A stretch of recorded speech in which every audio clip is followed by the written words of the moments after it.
Well, in this video, what I'm going to do is go through the repair of a door that came off its hinge. It was a barn door, came off its hinge and then cracked and was not able to be hung on the bar anymore. And this video is going to be the process I went through to repair the cracked door and make it functional again, with the goal that some of you may run into a similar situation in the future. With that, let's get going. What you're looking at here is how the door was delivered to me with the hinge hanging off and the crack. And so now what I need to do is pull the hardware off, which is easy, just that little light tug. And then I figured out a plan and a strategy for fixing the crack and then reinforcing the door so it would not crack again. And that's what this video is all about. I'm explaining that in the next couple scenes. So here's my plan right now. You can see how this is cracked. It hasn't broke all the way through the end, so that's a positive. Let me put this shim in here for just a second and pull it apart.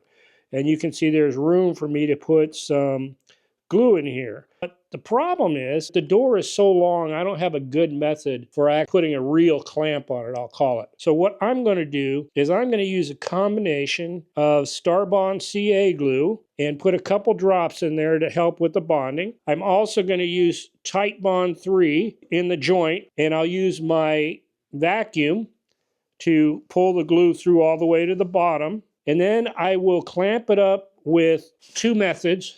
I'll use this tape as one method, and then I'll use a pin nailer with nails that are in this length right here. And I've already measured that those nails will go all the way through into the other wood. And between the two of those, that should clamp it well enough. And then once everything gets hard, I will put dowels in from the end, probably two of them, one down here towards the end, another one back here to give it extra strength. So that will give it strength in the lateral direction, or whatever direction you want to call that. And then after those are all done, I'll come in here and I'll drill out these holes and I'll fill those with dowels so that they're nice and solid. So that's the plan of attack that you'll be watching me perform in this video. So here's the tools of choice. I got Titebond 3. I got my Starbond. I got my blue tape. I've got my brad nails, not my brad nails, my pin nails. I'll put the pin nails in my Ryobi nailer.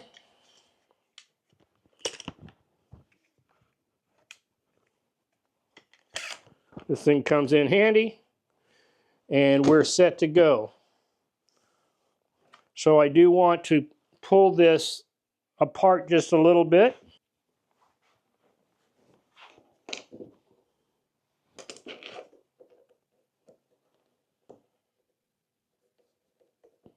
Okay, I got that shim in there, gives me enough room. I'm trying to see on this side, it's best to approach from the top. So I will be working on the top side for the most part. And then I will put the CA glue a couple spots in there, reach down towards the middle. And then I'm going to go ahead and put the Titebond glue in there. So I'm just going to put a drop right down there, a drop right down there, and a drop right down there. The next step is to go ahead and put in the Titebond, and I'm putting it all over the top and letting it drizzle in. And I'll clean the mess up from the drips that come down below my project later. I'm definitely overfilling it. Now it's time to pull out that shim. And then the next thing I want to do is a trick I learned one time about pulling the glue through. So I'm pulling the glue through the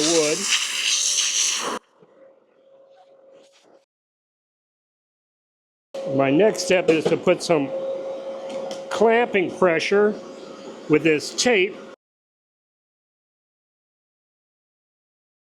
So that should give me some nice clamping pressure. It's not as good as I would want it to be if I had clamps. I will be using this pin nailer.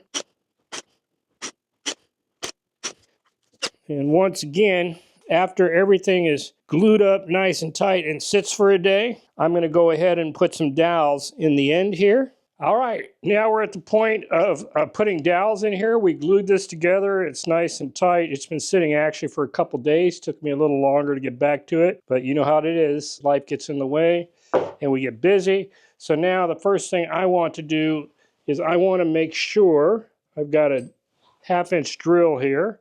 I want to make sure that I'm going to the right depth for the dowels. So I'm going to mark that here the old school way with some blue tape. So now I got the marking tape on it. It's important that it goes in straight. And so I'm going to be using this little device here, which is a little drill block from Miles Craft, 1/2-inch for 1/2-inch dowels. Already tested the dowel in there to make sure that seemed like a good fit. One of the things that became obvious as I was editing this video is I had a few problems and I was trying to decide whether I share those or not in the video. And I felt like I was going to go ahead and share the oops, I would say, in how I was doing this repair, because I see so many people try to make it look like it's all perfect, and very rarely is the whole process perfect. So I thought I'd share some of those and share my thoughts on some of those challenges I have as a 68-year-old man without the strength that I had when I was 35, or that some other people have. And I thought there might be others with age-related issues or strength issues, physical challenges.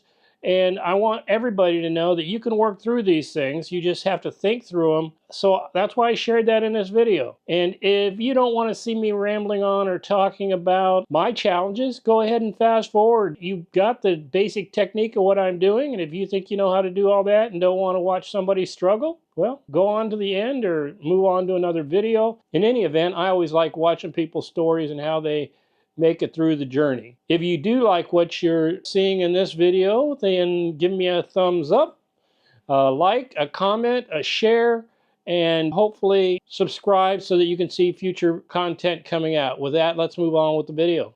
I thought it would be a lot easier to hold, but as I tried to hold it up there, realized I needed another way to hold that block onto the door, so I tried to use some blue tape, and we'll see that that doesn't quite work as well as I want it to.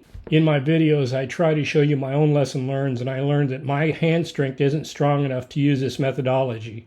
Yours might be. Okay, so that'll stop it from squiggling as much. And now I can hold it easier. What I didn't take into account with that blue tape is that it's actually going to be out a little bit more than that. So I need to remark it. So I really need it to come out to here, since in reality I have to account for this block. So now I need to recheck the alignment. I think that looks good there. I think I'm going to be okay. Okay, there's the hole. It's not as centered as I would like it, but it will work. Check how deep it goes in. That's plenty deep. I really didn't like the way that this rocked and stuff. And so I'm going to try a little different method this time for the second hole. I'm going to put a foundation on here so that it's wider than just that little door beam. And let me see how my Rockler jig fits up and whether I can balance that better than I was able to balance other small Miles Craft jig. I think a lot of that has to do with the weakness I have these days. I'm not as strong as I used to be. That's what happens with life. As you get older, you get weaker.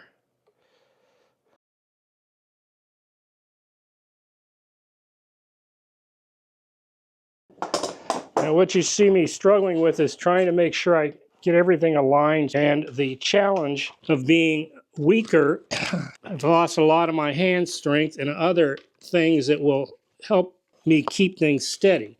And so I have to take that into consideration and realize my own challenges because of my body strength, etc., and use different methods for leveraging what I can to allow me to do the things I need to do without necessarily having all the strength that somebody else might have that's younger and stronger. So you see me working around here. It takes me a little longer to find ways to hold things where I need to hold them. A young man, very strong person I should say, couldn't be a man, would just put this up here and hold it strong as could be and it wouldn't be a problem. But for me, I tried it with this Miles block and it ended up shaking around and creating a little bigger hole than I wanted and not quite in the exact location I wanted to. And I know I can do better.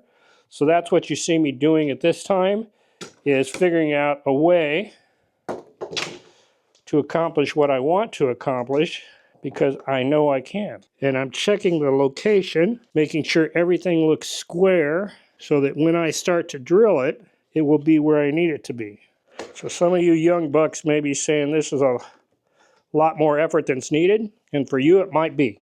But for somebody my age, with my lack of strength, I got to do what I got to do. I've already got these stops set to go as deep as I want. I'm feeling everything. It looks pretty rock solid. Only thing I need to do is fastening the door here to my bench so that it doesn't want to slide on me as I'm drilling the hole, because that's what it will want to do. Okay, now everything, that should work right. Let's see how we do. Much happier with that hole already. I can tell you I'm much happier with that hole. Better location and not quite as off as the other one was. And it went in smoother and easier. And glad I took the time to add all that support. So now that we have the holes drilled in there and everything ready, it's time to glue the dowels in there and cut them off nice and flush, sand them down, and we'll be ready for the next step. Okay, those dowels are nice and flush, just how I wanted them.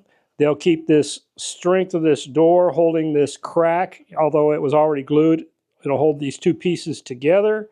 And the next step is to put a couple dowels in on the other side of the door to take care of the holes that were previously drilled for the hardware for this door. Previously, this door hardware was placed on here in this location. Before I actually put the screws in, I want to put some dowels in here to give this a little strength. Again, I don't want to go all the way through, so what you see me doing is setting up where I'm going to put the stop using the same jig I used before. The nice thing about this jig, of course, is that it gives you your stops, and you don't have to worry about marking it with blue tape or anything else. So now I've got it coming down about halfway, as long as the screw would have went in before, and now I can go ahead and drill these holes for 1/2 inch and put the same dowels in that I used a minute ago. A lot more balance in this direction than I had in the previous direction.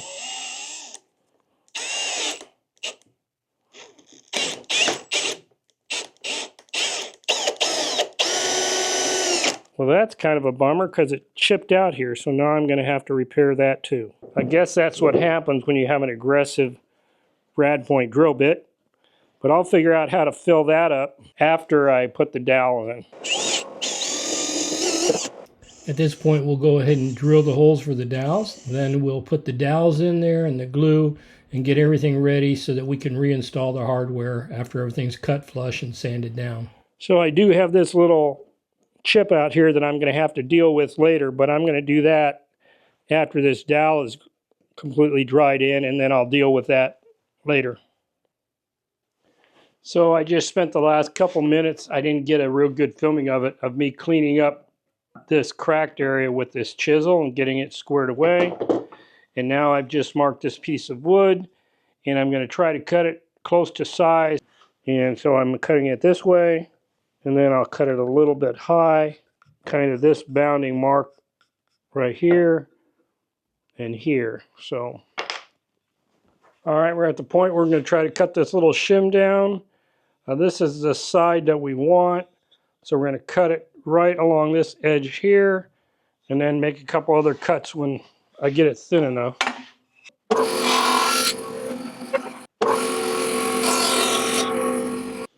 So this is after the first bandsaw cut. It looks like it's a pretty good fit, so I think that looks good. Maybe a little cleanup here and there. I think that's going to do it. At this point, I'm going ahead and putting the plug in there, giving it a little friendly persuasion, and then I decide to go ahead and clamp it to help with strength of the bond. All right, I got that clamped in there. I might have been able to just clamp that with some tape, but I want to make sure it's got a nice tight fit and the bond's good. And so we'll come back in a few hours and test that out. All right, we're back. At this point in the process, I've had this gluing for about 6-7 hours. Plenty enough time to let it set. So now I'm going to take off the clamps.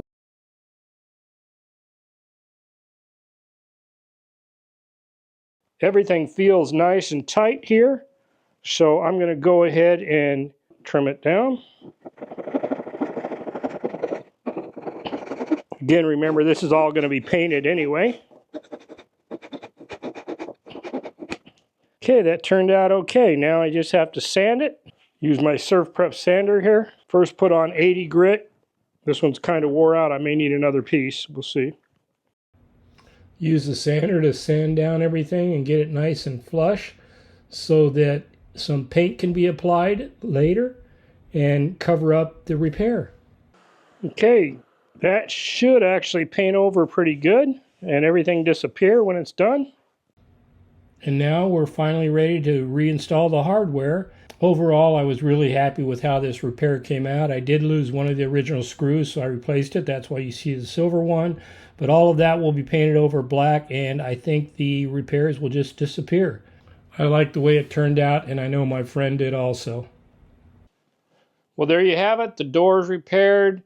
My friend was happy with getting the door back. I was happy that I was able to fix the door and give it back to her in a way that she could reuse the door. She just has to paint up the repair area and everything is good to go. If you like what you saw in the video, you know the routine. Give me a thumbs up, a like, a comment, a share.